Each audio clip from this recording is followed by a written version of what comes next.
Sir पनि आउनु भएको छ, धन्यवाद है सर।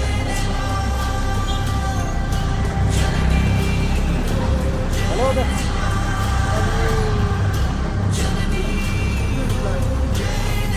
ट्राफिक सर पनि आइपुग्नु भएको छ है, यो भोल्डर गर्नलाई। यहाँ गाडी चाहिँ गाडी हटाइदिनु भयो किन कुमार अङ्कल हाम्रो दाइ है।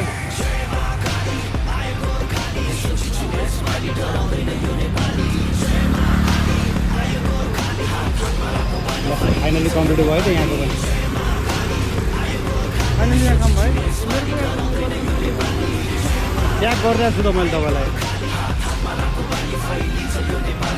मुटुभरि काट मेरो रातो र कतुमाली दाजुभाइ साथ मेरो यो पटक चाहिँ उचाली ल्याउँछु शिर थापेर नेपालमा पुकारी नबस्नु है रङ्गाउँछु तिमीलाई शृङ्गारी यो पालि चाहिँ घर घरमा हाँसो खुसी पुग्नेछ हरियो वनको गाछ मेरो जस्तो आए नि चुक्नेछ नपुग्नुहोस् यो सास मेरो चितुवा चाहिँ कुद्नेछ।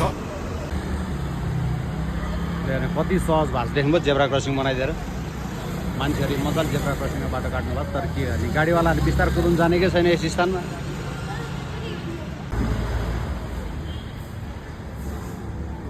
कति सहज भएको छ देख्नुभयो त बच्चाहरूलाई। यसरी स्कुलको बच्चाहरूले बाटो काट्नु थालिसकेका छन् है त। ल हेर्नुहोस् है कति सहज हुँदो रहेछ हेर्नु है जेब्रा क्रसिङ गर्दाखेरि। ल हेर्नु त्यो बच्चाहरू मजाले बाटो काटिरहेको छ।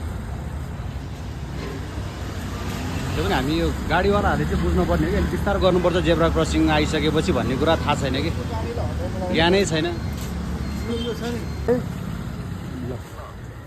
ल है बच्चाहरूबाट यत्रो बच्चाहरूले पनि यसरी जेब्रा क्रसिङबाट बाटो काट्नुपर्छ भन्ने सिकिसक्नु भएको छ होइन। त्यही पनि बाइकवालाहरूले चाहिँ स्कुटी गाडीवालाहरूले चाहिँ हेर्नु यस्तो छ यस्तरी कुदा ल्याउनु हुन्छ। यो बाटो भनेको 20-25 कुदाउनुभन्दा बढी कुदाउनु हुँदैन कि यो बाटोमा। त्यो पनि यस्तो कुदाउँछ नि।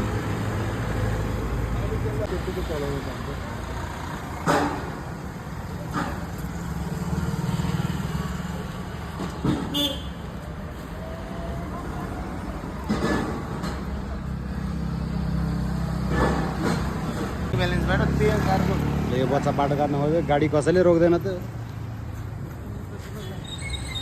ट्राफिक सरले चाहिँ रोकेर बच्चाले बाटो काट्यो।